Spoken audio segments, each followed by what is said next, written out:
Everyone, this side Sanu, founder of Flames Flat, and today we have one more ranker, flat 2024 के गौरव अग्रवाल, जो कि बिलासपुर के रहने वाले हैं, छत्तीसगढ़। और गौरव का ने स्कोर इस बार क्लैट 2024 में 90.75 किया है, और अपने स्टेट में इनकी रैंक 15 है गौरव, राइट? सो गौरव, पहले तो ये बताइए कि कैसा लग रहा है। और आई नो दैट कि 90.75 आने के बाद भी रैंक तुम्हारा 971 पर है, ऑल इंडिया रैंक, है ना? It's really difficult thing, but मेरे नज़र में तुम्हारी जर्नी इम्पैक्टफुल है। तो मुझे पता है, जब मैंने कहा कि इंटरव्यू लेना है, तुमने कहा कि इस रैंक पर भी इस हाँ। गौरव, जर्नी कितनी इम्पैक्टफुल होती है वो मैटर करती है। ये तो लक फैक्टर की बात हो गई, है ना? स्कोर तुमने अच्छा परफॉर्म किया है, रैंक थोड़ा पीछे, वो मैटर नहीं है। लेकिन अभी लोग, जब बच्चे आपसे सुनेंगे तो जानेंगे किस तरह से तैयारी हुई जाती है। और एलिट में तुमने अच्छा परफॉर्म किया है, तो एलिट में नियर बाई 100 हो, right? As per provisional answer key nearby 100 cross कर रहे हो। आई होप दैट कि एनएलयू दिल्ली तुम्हारा हो ही जाएगा, है ना? तो अब तुम्हें नहीं लगेगा कि तुम्हें बैलेंस करने की जरूरत है कि रैंक 900 पर है, देखो एनएलयू दिल्ली तुम जा रहे हो, तो इट्स ऑल अबाउट दैट कि क्या तुम कर रहे हो लाइफ में। तो स्टार्ट करते हैं गौरव, पहली बार ये बताओ कि कैसा लग रहा है अभी। बढ़िया लग रहा है भैया। शुरू में बहुत डिसअपॉइंटमेंट थी कि यार इतनी मेहनत की 900 के पीछे गिर गए। लेकिन फिर आपसे बात किया, खुद में सोचा, तो समझ में आया कि हमारी मेहनत तो हमारे साथ ही रहेगी। सब कह रहे थे कि मेहनत वेस्ट हो गई, मेहनत वेस्ट हो गई, लेकिन मेरी मेहनत मेरे लिए तो काम आई। इतना कुछ सीखा, इतना अपने आप में परिवर्तन देखा मैं। जितना मैं बैठ नहीं पाता था, 10 मिनट बैठ के पढ़ नहीं पाता था, मैं 4 4 5 5 घंटे बैठ के पढ़ा हूँ इस जर्नी में। मेरे लिए बहुत बड़ी बात है, क्योंकि मेरा सबसे वीक पॉइंट वही था। मेरी स्टडी आज बहुत कम थी। तो मैं अपने आप को इतना चेंज किया, इतना आगे बढ़ा। ठीक है, अब पेपर का ऊपर नीचे हो गया, रैंक ऊपर नीचे हो गई, लेकिन मेहनत कहीं ना कहीं फल लाती है, तो शायद एलिट में निकल जाए। बिल्कुल निकलना भी चाहिए, है ना? नेक्स्ट पॉइंट बताओ कि क्लैड की जर्नी जो तुम्हारी रही, तुम, अगर कोई न्यू बिगनर है तो तुम उसको क्या बोलोगे, कहाँ से स्टार्ट करे, और तुमने इस जर्नी से क्या क्या सीखा? भैया बिगनर के लिए तो पहले मोह माया बहुत है, बहुत डिस्ट्रैक्शन है, चिल हो जाओ। जितना हाइप होता है जेई नीट का, वैसा क्लैट का नहीं है। क्लैट पर्सनालिटी का पेपर है। आराम से पूरी प्रिपरेशन में अपने आप को मेंटल काम में रखना है, बस अपना मेंटल स्टेट अच्छा करके चलना है। एक बढ़िया सी कोचिंग पकड़ लो, कोई नॉर्मल सी कोचिंग पकड़ लो, क्योंकि अपने को बस गाइडेंस चाहिए मेन। जहाँ गाइडेंस बेस्ट हो वो कोचिंग बेस्ट है, क्योंकि गेम पर्सनालिटी का है। आप प्रैक्टिस करोगे, आप क्वेश्चंस लगाओगे, बस वो डाउट सॉल्व करने के लिए कोई चाहिए, बाकी तो प्रैक्टिस से आगे बन जाता है। अभी हमने इतनी मेहनत की, लेकिन एट द एंड जो 2 घंटे में चूक खाए हैं, उसी के कारण रैंक गिरी है हमारी। वरना मेहनत तो हमने भी बहुत की थी। तुमने और वागीस ने, राइट? दोनों लोग साथ जो बैठकर तैयारी किए हो, स्कोर में मात्र 5 का डिफरेंस है, लेकिन रैंक में लग रहा है कि 700 800 का डिफरेंस होगा। 700 का डिफरेंस है। 100 का डिफरेंस है, वो चीज मैं देख रहा था। तो गौरव, ये बताओ कि तुमने क्या क्या सीखा इस जर्नी से, और जो भी हमसे तैयारी करने वाले हैं, तो उनको पता चले कि उस जर्नी के, जब आप स्टार्टिंग में बिगिनर होते हैं और जब आप कंपटीशन देकर खत्म होता है, रिजल्ट आता है, तो इस जर्नी के बीच में आप क्या क्या सीख जाते हैं? भैया बिगिनर फेस तो मेरा बहुत अजीब था। बिगिनर फेस, एक तो मैं वागे के साथ चालू किया, जिसने 80 पे चालू किया था, मैं 30 पे चालू किया था। तो मैं तो अपने बिगिनर फेस में मॉक में 50 50 मार्क्स ला के घर जाके रोता था, 11th में वो भी। लेकिन फिर मैं फ्लेम से जुड़ा। फिर मैंने देखा कि भाई ये कल्चर तो अलग है, क्लैट इस चीज़ का गेम ही नहीं है। मैं फिर समझा कि मैं 1 साल पहले कैसे एक्सपेक्ट कर रहा था 80 मार्क्स, मेरी ही गलती थी उसमें। फिर धीरे धीरे मैं सीखा कि यहाँ पे टेक्निक अलग लगानी है। यहाँ पे सिर्फ पढ़ के कोई काम नहीं चलेगा, यहाँ पे समझना पड़ेगा, जानना पड़ेगा, अपने आप को संभालना पड़ेगा। सबसे बड़ी बात भैया मैंने ये सीखी है कि हर एक छोटी सी छोटी हार और जीत में भी सीख होती है। तो इस जर्नी में मैं जहाँ हारा हूँ, जहाँ गिरा हूँ, वहां से मैं सीखा हूँ, वहां से उठा हूँ। ठीक है। वेल सेट, वेल सेट, बहुत बड़ी बात। मुझे पता ही नहीं लग रहा है कि गौरव काफी बड़ा हो गया, 1 साल पहले जब मेरे पास आया था और आज जब मेरे सामने बैठा है। काफी काफी काफी डीप बात बोली हो तुम भाई, it's really good, I really appreciate that.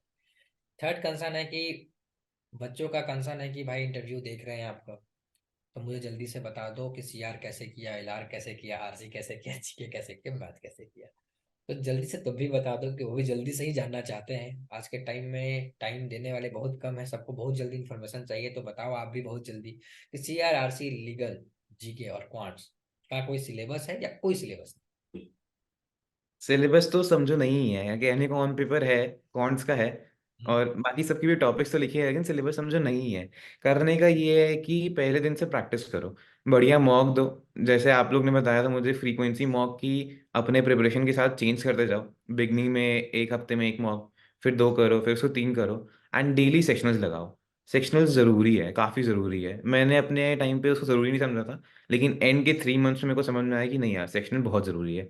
Basic concept sectional से बिल्ड होता है। फिर मॉक टेस्ट है। फिर मॉक में बहुत ज़्यादा गलती करते हैं बच्चे की, एनालाइज नहीं करते। हफ्ते में 4 मॉक दे देंगे लेकिन चारों को एनालाइज नहीं करेंगे।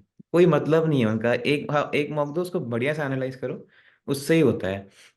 और सबसे बड़ी गलती जो मैंने की है, जो ऑलमोस्ट हर एस्पिरेंट करता है, जीके। रगड़ दो अपने आप को जीके में, बाकी सेक्शन छोड़ो मत। ये बहुत खराब गलती है, हमने भी की इस बार। और इसीलिए मेरा सीआर थोड़ा वीक रह गया, जहाँ मैं मार खा गया। रगड़ दिए जीके में। जीके अनएक्सपेक्टेड था, अनएक्सपेक्टेड आया, उम्मीद से अलग आया। ठीक है, कोई बात नहीं। जीके को भैया जैसे बताते हैं, मॉडरेट लेके चलो, अपना एक बढ़िया सोर्स पकड़ो, शुरू से सोर्स पकड़ो, और उसको ट्रस्ट करते हुए चलो आगे तक, उसको ट्रस्ट करते हुए चलो। बाकी की प्रैक्टिस करते हुए चलो, भैया लोग से पढ़ो, यूट्यूब से पढ़ो, कंसेप्ट की बेसिक जान लो। फिर सॉल्व करते जाओ, सॉल्व करते जाओ, सॉल्व करते जाओ, तुमको खुद में बिल्ड होने लगेगा। अब जैसे शानू भी आए, इन्होंने 4 साल से सॉल्व किया है, ये खुद के कंसेप्ट बनाते हैं अब। इनकी हर चीज़ की अपनी थ्योरी है। तो बस वही है कि तुम, अब इनके लेवल तक तो अभी टाइम है, बस प्रैक्टिस करते जाओ, प्रैक्टिस करते जाओ, तुमको अपने कंसेप्ट क्लिक होने लग जाएंगे खुद ही खुद ही। ठीक है। सेकंड क्वेश्चन, फॉलो क्वेश्चन है कि तुमने बताया कि क्लैट का सिलेबस नहीं, एक तरह से ऑन पेपर है बट ऐसे नहीं है। तो जिस चीज की सिलेबस नहीं है तो फिर इसमें टीचर्स का रोल है या नहीं है? क्योंकि यही से सवाल आता है, सेल्फ स्टडी वर्सेस इंस्टीट्यूट का। तो फिर जब जिस चीज की सिलेबस नहीं है तो फिर टीचर्स की जरूरत है भी कि नहीं इस फील्ड में फिर? मैंने तो भैया दोनों एक्सपीरियंस किया है। टीचर से अपने आप को आइसोलेट करके भी पढ़ा है शुरू में, फिर एकदम कोचिंग में घुस के भी पढ़ा है। मुझे लगा कि teacher is always good, having a teacher behind you is always good. क्योंकि एकेडमिक सपोर्ट तो है ही है, बट जो मेंटल सपोर्ट देते हैं भैया लोग, मेंटर लोग, आप लोग, वो अनमैचेबल है भाई, वो बहुत हेल्पफुल है।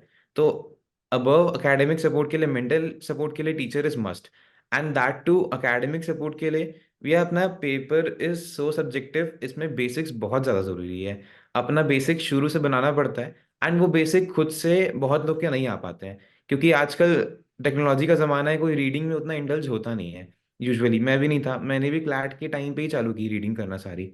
तो एक टीचर है, वो he'll pave the path for you, वो तुमको दिखाएगा कि इस रास्ते पे चल लो।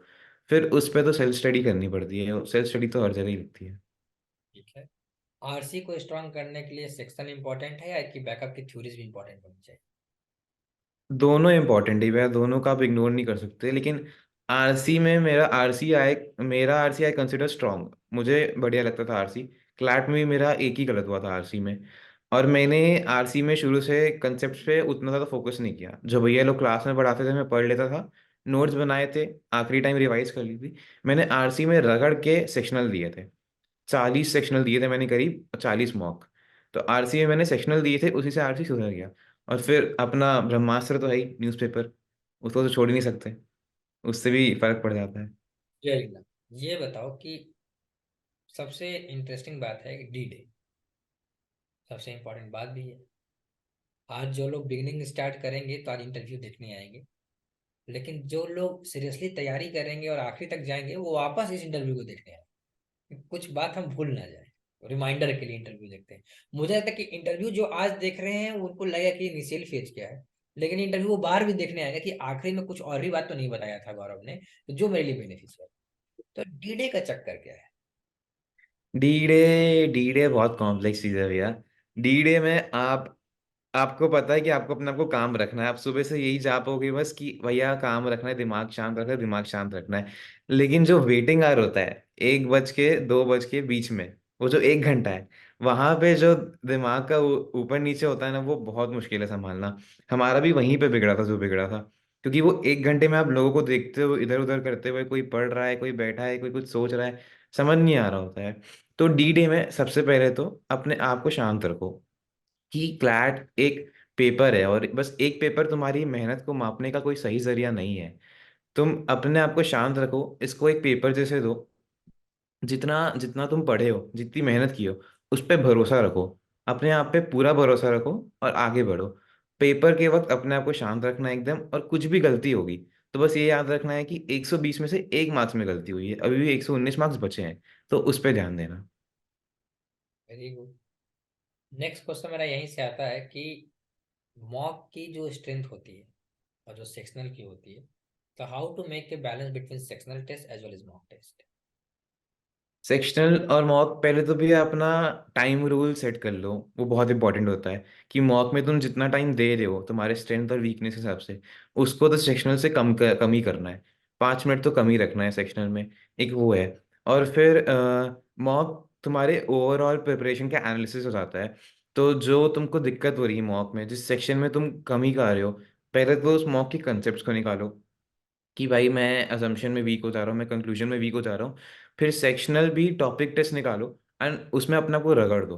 जो तुम्हारे LR CR और RC है, अगर इसमें तुम्हारी कोई वीकनेस है, उसमें तुम अपने आप को रगड़ोगे रादर देन जीके, तो आई एम गारंटिंग यू तुम एक्सेल करोगे एग्जाम में।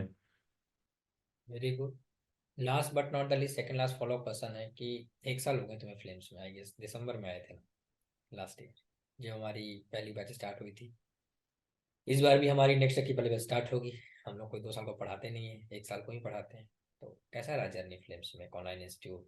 आई गेस की पहली बार पढ़े थे ऑनलाइन इंस्टीट्यूट में? हाँ भैया, मेरा तो पहला ही था ऑनलाइन। नहीं पढ़ा था लाइफ में? ऑनलाइन पे वही भैया, क्या समझ नहीं आ रहा था ऑनलाइन करे ना करे। सब तारीफ इतनी ज्यादा कर रहे थे कि फिल्म्स बहुत अच्छा है, फिल्म्स बहुत अच्छा है। फिर लेकिन लग रहा था ऑनलाइन हो पाएगा कि नहीं। फिर घुसे, आपसे बात हुई, जो आपने पहली अपनी स्पीच में हम लोग एकदम हाई अलर्ट पे रख दिया था। फिर बोले कि अरे भैया करवा देंगे, भैया करवा देंगे, घुस जाते हैं। तो घुस गए। फ्लेम्स ने भैया सबसे बड़े मेरे लाइफ में कंट्रीब्यूट कर दिया, मेरे को मेहनत सिखा दी फ्लेम्स ने। जितना मैं अपने आप को घिसा हूँ, जितनी मैंने मेहनत करी है, मुझे उस चेयर पे बैठाने वाला है फ्लेम्स था भैया। क्योंकि मैं नहीं बैठ पाता था, लेकिन जितना आपने पुश किया है मेरे को, जितना फ्लेम्स ने पुश किया है, उसी के कारण मैं आज इतना ही स्कोर कर पाया हूँ। तो फ्लेम्स मेरे को सबसे अच्छा बेनिफिट ये लगता है कि तुम जैसे भी बच्चे हो, तुमको मेहनत करवाएगा फ्लेम्स, और तुम मेहनत कर लिए ना तो तुम्हारा कहीं ना कहीं हो ही जाना है। आज तुम्हें सारे बच्चे सारे फिल्म्स के दिख रहे हैं, कहीं ना कहीं हो रहा है। हो ही गया, मेहनत तो हमेशा लगाती है। तो मैक्सिमम लोग का सेटलमेंट हो रहा है, और मैं ट्राई भी कर रहा हूँ कि बहुत लोग एनएलयू डील चले जाए। और देखो एनएलयू दिल्ली का क्या गेम लगता है गौरव, है ना? सो लास्ट क्वेश्चन है कि बहुत बच्चों को लगने लगा है कि क्लैट बहुत इजी पेपर है।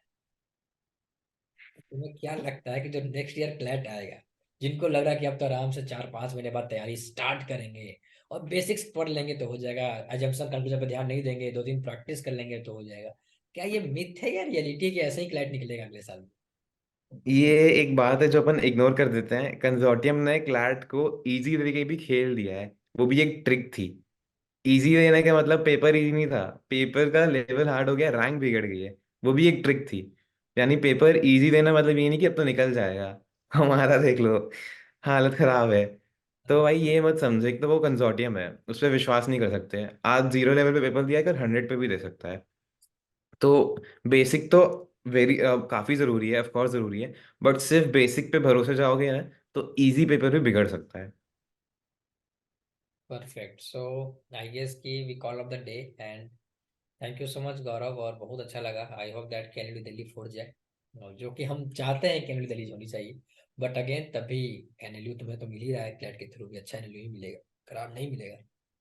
All the best, stay connected and thank you so much Gaurav. Thank you भैया, थैंक यू भैया।